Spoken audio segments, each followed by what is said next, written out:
सो आज हमारे पास क्वेश्चन है इंटीग्रेशन में से, जहां पे हमको इंटीग्रेशन करना है function 2/1 plus x into 1 plus x square का। अभी यहाँ पे हमको पता है ये जो क्वेश्चन है वो है इंटीग्रेशन बाय पार्शियल फ्रैक्शन का। तो पार्शियल फ्रैक्शन की जो फॉर्मूला है वो आपको पता होनी चाहिए। यहाँ पे जो फंक्शन हमको दिया गया है वो पार्शियल फ्रैक्शन की फॉर्मूला से अगर हम कंपेयर करें तो यहाँ पे जो फंक्शन है उसको हम लिख सकते हैं 2/1 plus x into 1 plus x square. ये इक्वल टू होता है a upon first fraction 1 plus x plus यहाँ पे 1 प्लस एक्स स्क्वायर है, ये सेकंड फ्रैक्शन है हमारा।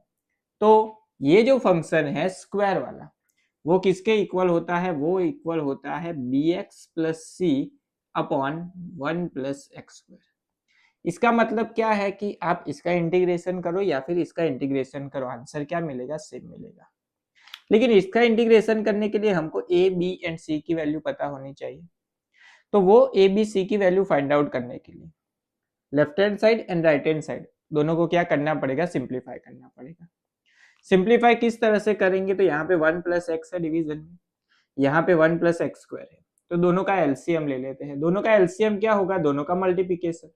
तो यहाँ पे क्रॉस मल्टीप्लाई होगा, 1 प्लस एक्स स्क्वायर यहाँ पे मल्टीप्लाई में जाएगा एंड 1 प्लस एक्स यहाँ पे मल्टीप्लाई में, तो हमको मिलेगा 2/1 plus x into 1 plus x square is equal to a into 1 plus x square plus B x plus c into 1 plus x.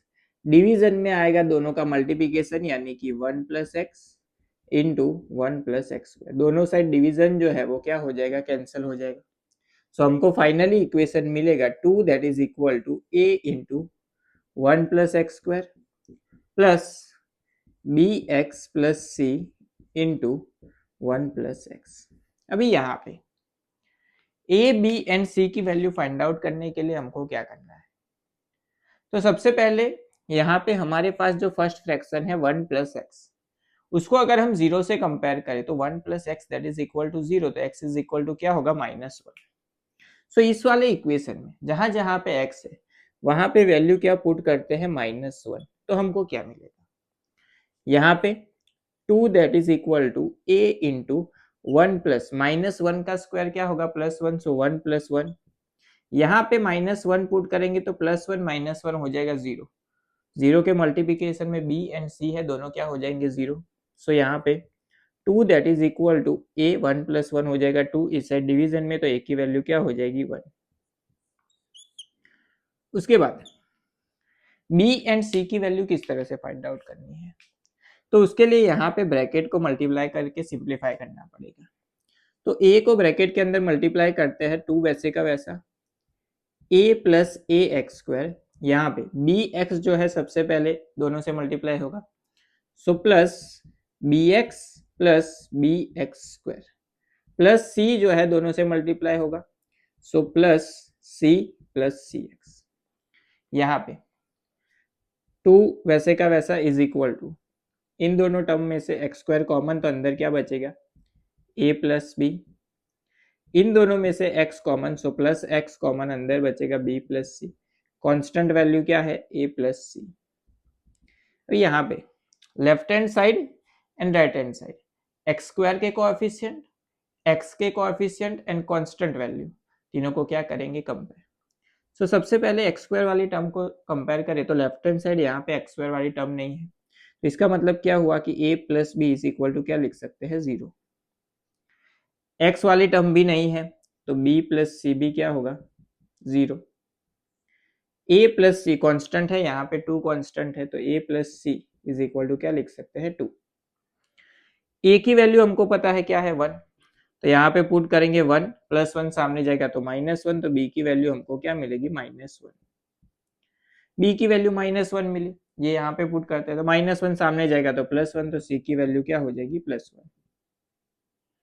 खत्म, a मिल गया, b मिल गया एंड c मिल गया। उसको यहाँ पे पुट करके इंटीग्रेशन कर लेते हैं।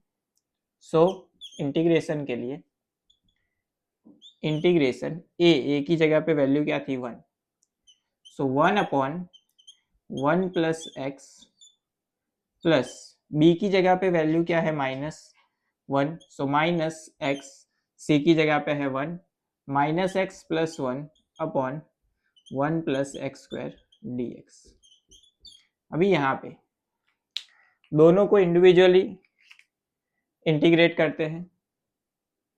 सबसे पहले तो फर्स्ट जो पार्ट है वो तो डायरेक्ट इंटीग्रेट हो जाएगा, किस तरह से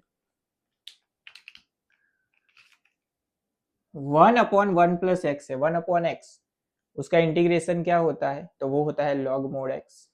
तो यहाँ पे आ जाएगा लॉग मोड x प्लस 1। यहाँ पे इसका इंटीग्रेशन करने के लिए दोनों को सेपरेट डिवीजन देना पड़ेगा। तो सबसे पहले ये वैसे का वैसा integration bracket 1/1 plus x plus minus x/1 plus x square plus 1/1 plus x square dx। दोनों को इंडिविजुअल डिवीजन क्यों दिया, क्योंकि डायरेक्ट इसका हम इंटीग्रेशन नहीं कर सकते। यहाँ पे 1 प्लस एक्स स्क्वायर यानी कि x square plus A square की फॉर्मूला क्रिएट हो जाएगी डायरेक्ट। यहाँ पे ये जो टर्म है उसका इंटीग्रेशन क्या होगा, तो उसका इंटीग्रेशन इसको हम ले लेते हैं I1 एंड इंटीग्रेशन करके डायरेक्ट वैल्यू पुट करते हैं। I1 that is equal to integration x/1 plus x square dx। यहाँ पे डिनोमिनेटर में जो वैल्यू है 1 प्लस एक्स स्क्वायर, उसकी जगह पे अगर हम सपोज कर लेते हैं t का with respect to x differentiation करते हैं, सो 1 का हो जाएगा 0, एक्स स्क्वायर का होगा 2x that is equal to dt by dx। यहाँ पे हमारे पास वैल्यू क्या है x dx, तो इसमें सब्जेक्ट बनाएंगे x dx को, तो 2 डिवीजन में चला जाएगा, तो x dx that is equal to क्या लिख सकते हैं dt बाय 2। वैल्यू पुट कर लेते हैं यहाँ पे, तो क्या मिलेगा I1 that is equal to integration x dx, उसकी जगह पे क्या आएगा dt बाय 2, तो 1/2 को बाहर लिख लेते हैं, सो dt upon 1 plus x square, उसकी जगह पे क्या लिख सकते हैं t, सो 1/t वो अगेन क्या होगा लॉग मोड, सो 1/2 लॉग मोड t, t की जगह पे वैल्यू क्या थी एक्स स्क्वायर प्लस 1। तो ये हो गया इसका इंटीग्रेशन। तो इसकी जगह पे डायरेक्ट ये वैल्यू पुट कर लेंगे। इसका इंटीग्रेशन हमको पता है log mod x plus 1 minus 1/2 log mod x square plus 1, 1/x square plus A square, उसकी फॉर्मूला होती है 1/a, tan inverse x by a, so 1/1 वो हो जाएगा 1, so plus tan inverse x/a की जगह पे वैल्यू क्या है 1 है, तो डायरेक्ट आंसर होगा tan inverse x plus c। तो ये हो गया हमारा final answer for this given question.